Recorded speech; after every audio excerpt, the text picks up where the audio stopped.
All right. Welcome, everybody. I am Jules Thought, and this is Saturday, September the 16th, 2023. Welcome. So glad you are here. All right. Now then, I want to talk today about, Jodi Hildebrandt.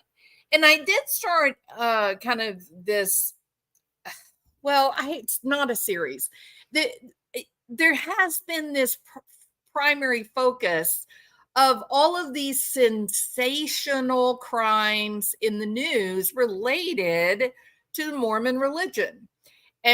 Or I guess not the Mormon religious, but the practice or practicing Mormons who find themselves in these really uncomfortable legal situations that are just simply crazy, like the Lori Vallow, Chad Daybell incredible mess.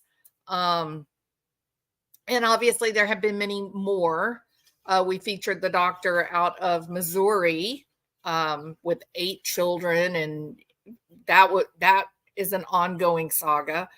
So there are many of these situations. We have a dentist and an orthodontist here in Texas, each of them practicing Mormons, and magically the dentist's wife ends up poisoned and dead as well. And so there again, we got the intersection between Texas, Colorado, and Mormon faith. It is quite interesting from a psychological point of view. And those people that studied cultism and cult behavior, it's disturbing, because the truth is that there are many, many, many fine people, healthy, normal, well people who are practicing Mormons, and they're not excited about these cases at all. They don't want to be associated with these cases. And yet they are actually probably more aware than you and I that it keeps happening. And so the question has to be why. The question has to be, what is being taught, or what are these people being exposed to that lead them so easily to a point of, okay, I have a career, I have a beautiful family, I have lots of children. Now I want to have a different family member, so it's okay for me to kill my wife or my husband or my children. It is of deep concern.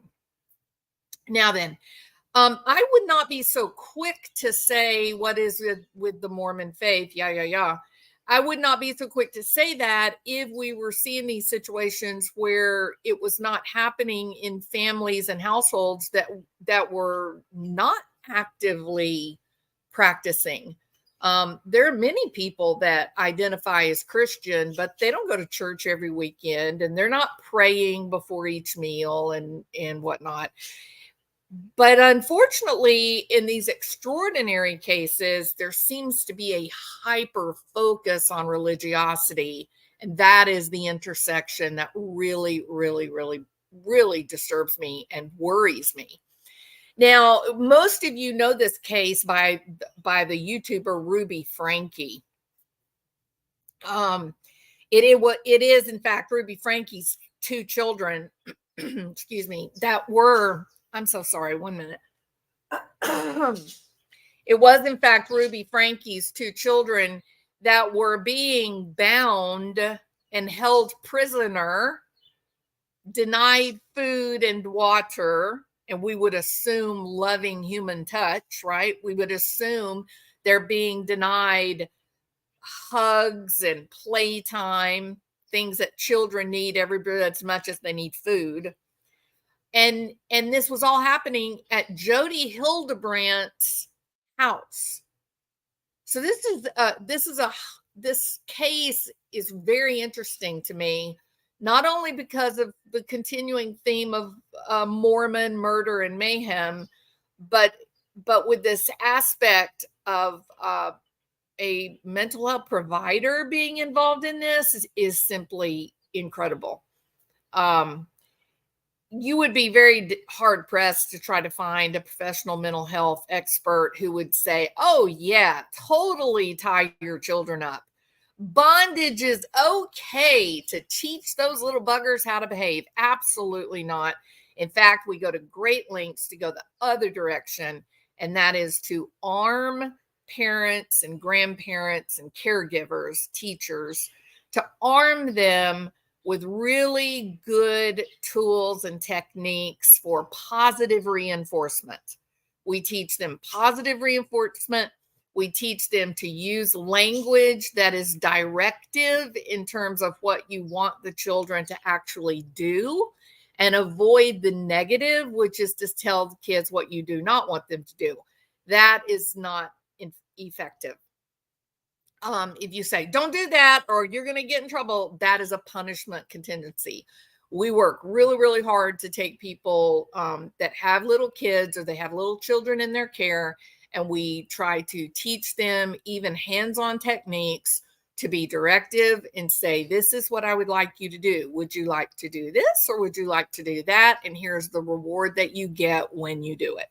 So we try really hard to avoid these punishment contingencies that unfortunately have been the mainstay in a lot of households, because it's what our parents did, it's what our grandparents did, etc. And of course, in the Bible itself, it does say, spare the rod, spoil the child. Thankfully, we have come beyond that, and we have learned that a reward contingency, directive, positive approaches are more powerful and long lasting and do not need a punisher in the room to be effective. So that's what we're talking about today. Hi, AJ. How are you doing? It's so good to see you. Hi, Kathy R. Welcome, my friend. Hey, Pam Frenchman. So good to see you. I hope you guys are doing good on this beautiful Saturday. It's finally cooling off in Texas. Hi, Diane. Hey, Martin. How are you doing? I was thinking about doing a video later on with the whole Barry Morphew thing, but still trying to decide if I want to do that or not. Nana Flower Power, welcome, my friend. How are you doing? Hey, Scott. Good to see you. Was thinking about Austin the other day. Zelda Santa, I hope you are well. I hope it's so good to see you. It seems like it's been a long time since we talked. Tennessee, welcome, my friend. All right, so here we are, okay? And everybody else is here that's not talking. Welcome, glad to have you here. I do apologize that I have been out of pocket for quite a while now, and I do apologize for that. I am in a season of my life with incredible amount of challenges, so I am trying to work my way through that. All right. So I decided to start my coverage of this particular case, the Ruby Franke abuse case related to her children, her two youngest children. I want to focus specifically on Jodi Hildebrandt because of her connections to not only the state of Utah. She is a licensed clinical mental health counselor, and then her apparent really deep connections with the Mormon Church itself. I am deeply disturbed. I don't mind saying this. And those of you that have followed along with some of these cases, especially the Lori Vallow case, many of us have felt that this very powerful church, both in Idaho and Utah, this very powerful church, we've come to learn financially there's some funny business under the table, that they have taken these demanded tithings and turned it into $1 billion, slush fund, essentially, at the church's fingertips. And so there's a lot coming out ever since the unveiling of Chad Daybell, Jodi Vallow, not Jodi Vallow, sorry, Lori Vallow. There's been a lot of eyes, law enforcement and otherwise, on the Mormon Church as an organization. And there's a lot of money issues that are very uncomfortable, that, you know, a charity, a church, should not be in the business of turning a profit, correct? And that goes directly against your tax status. So they're in a lot of trouble, just tax-wise. They're in a great deal of trouble at this point. They have had whistleblowers come out of the woodworks, and it's a very bad situation. You have Ruby Franke, who had over 1 million subscribers to her YouTube channel. She's getting hundreds of thousands, millions of views a month on her YouTube channel, which equates to hundreds of thousands of dollars a month income, right? If you want to look at the yearly income, she's at least probably $500,000, $600,000 income. And she claims to have ended her YouTube channel because she was worried about the impact, the effects that it was having on her children, that her children were feeling entitled, that they were enjoying the worldly goods. But then she ends up with Jodi Hildebrandt in this more highly produced, how do I want to describe it? Like a professionally produced show that was manipulative, that they were using psychological techniques of therapy, process techniques of therapy, not psychoeducation. There is a distinct difference between the two. But in those videos, they were using process techniques that only a licensed professional should be using in the context of a provider-patient relationship. And you certainly, your patient or your client certainly is given that it, and they are told, if you are following the law and you're at your ethics board, you have an informed consent agreement with your patient that says you are entitled to the protections and the legal protections of anonymity and confidentiality. And me and my office as the provider, we will do these things to ensure your privacy, to protect your anonymity as we go through this process of therapy. And that would even include if somebody calls and says, "Is my mom in your office? Did she come to her appointment?"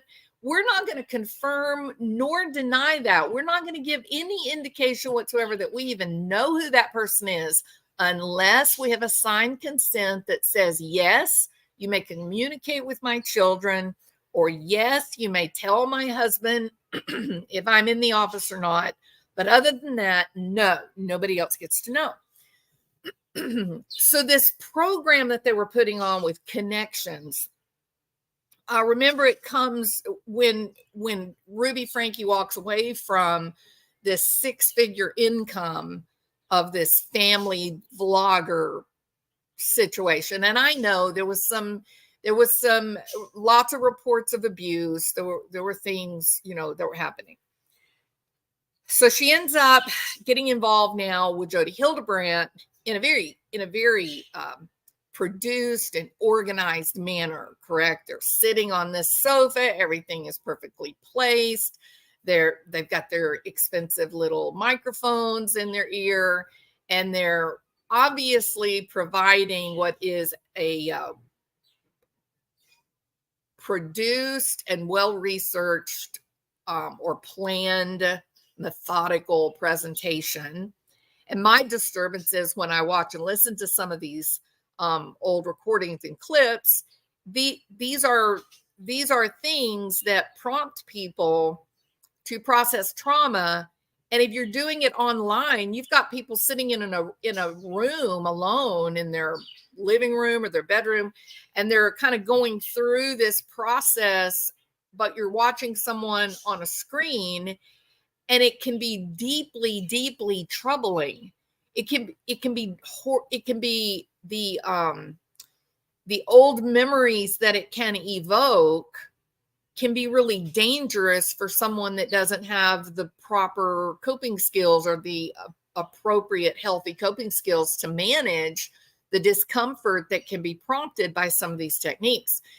So unethical. I just can't, when I watch, I'm just, it's terrible, right? So,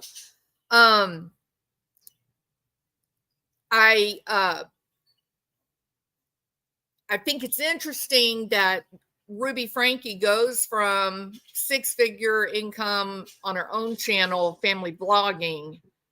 Now she's sitting on a sofa with this Jodi Hildebrandt, who is a licensed counselor in Utah. And now you've got Ruby Franke sitting there, and she's been given this title that doesn't exist. It's not real, but it gives one the impression that she somehow is some kind of certified mental health provider, and it's not a real thing. It's not a real thing. So in 2012, Jodi Hildebrandt's professional license to be a mental health counselor in Utah was, she was put on probation for 18 months, right? And I'm going to tell you, when you go through what she actually did in the state of Texas, you would have lost your license. There wouldn't have been a brief probation, no. Well, maybe you would have been required to do some additional training and then maybe additional supervision for another 2 years. There would have been big, huge steps taken.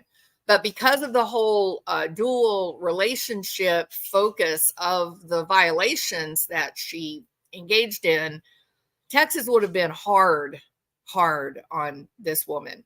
So right off the bat, you're looking at Utah and you're asking, come on, Utah, what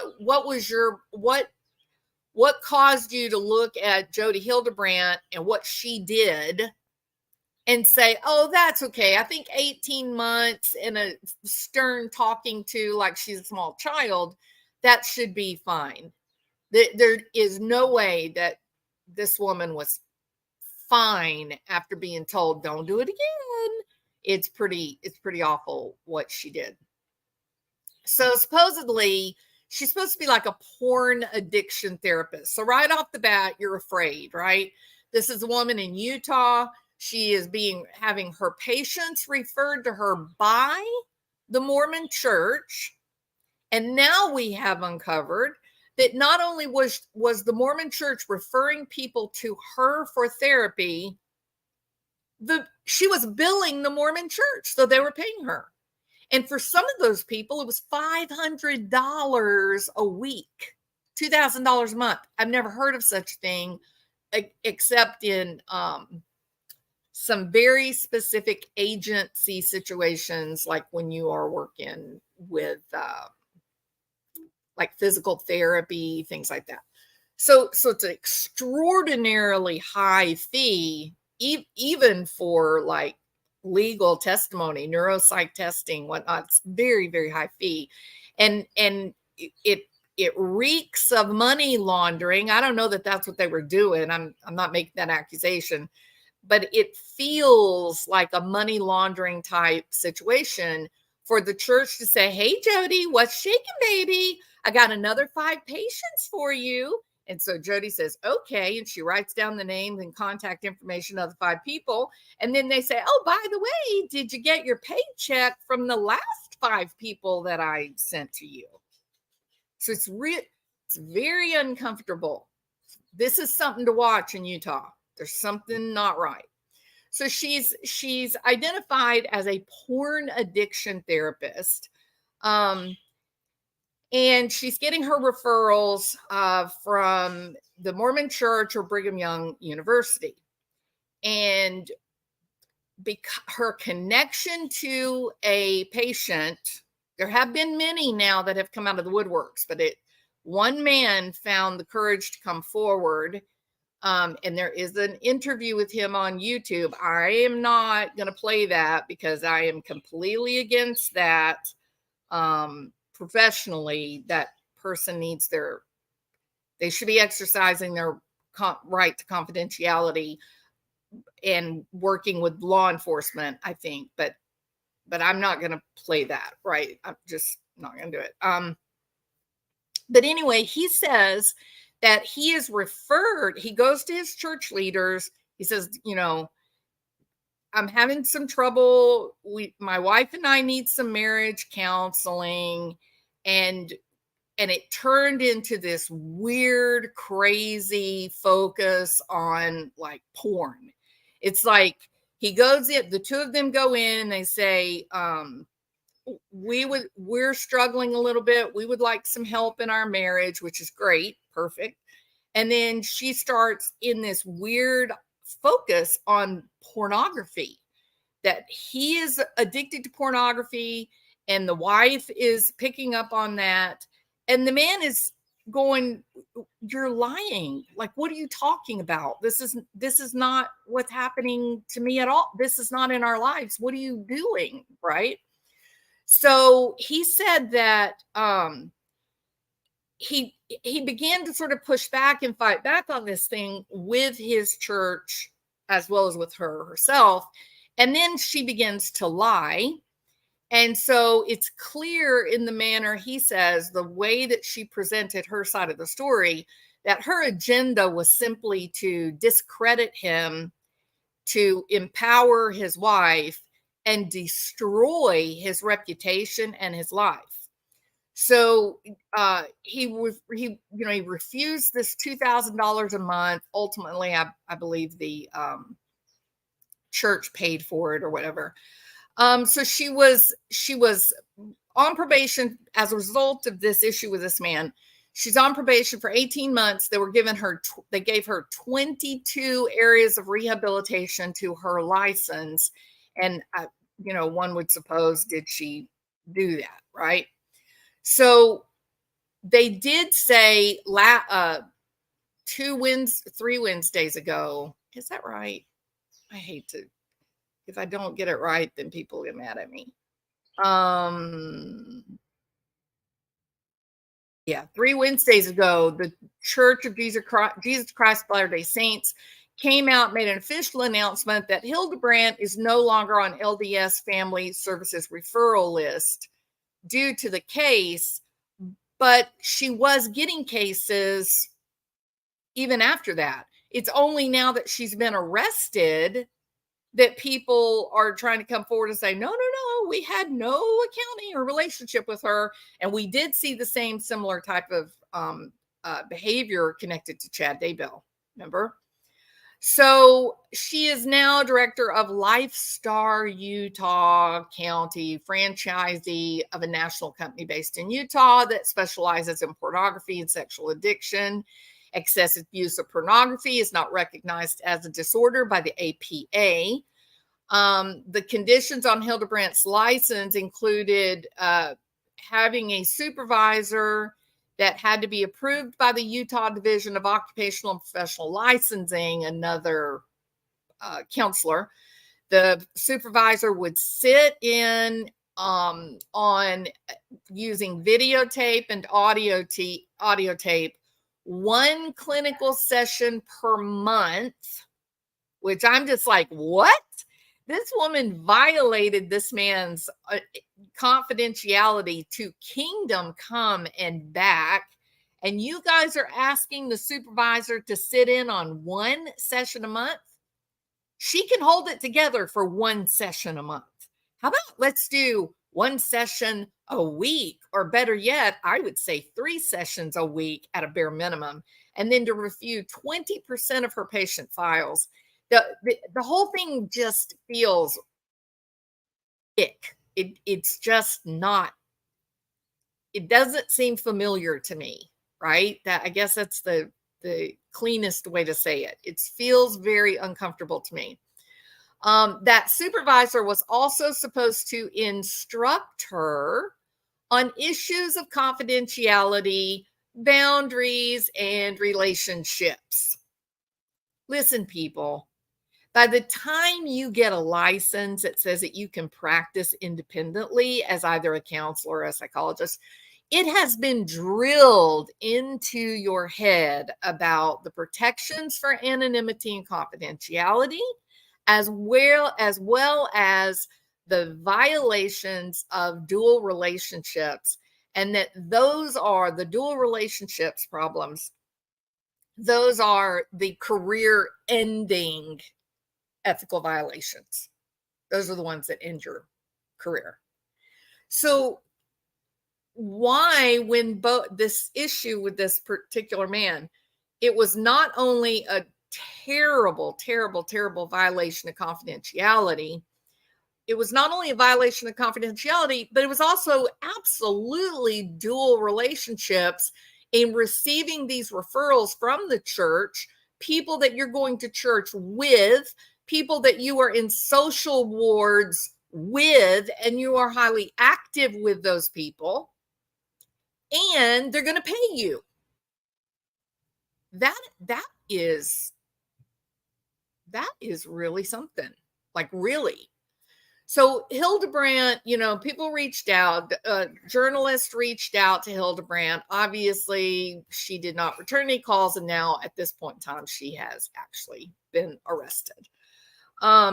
In 2008, Hildebrandt provided therapy to this married couple, and they did eventually divorce. I mean, that's not a surprise given all that he has said took place.